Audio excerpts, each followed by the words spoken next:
This video mga kaibigan, tuturuan ka paano maglaro ng dampa. So, ang first step sa paglaro ng dampa ay gamitin mo ang kamay mo at kailangan may taklubin mo ang kamay mo at may bangag para malabas ang hangin. Nakita mo mga kaibigan, may bangag ang frontrena dito. Pero kailangan walay bangag sa luyo. Ito na. So ito ay ay piso. Piso, di ba? Ako ay isang 2 years experience ng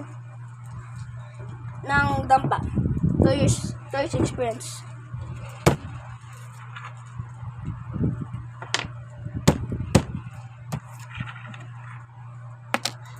Experience ako at ito ay tissue.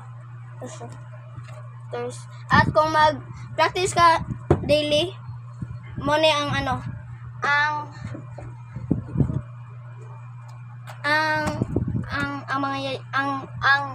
mayayari kung mag-practice ka daily. 'Di ba?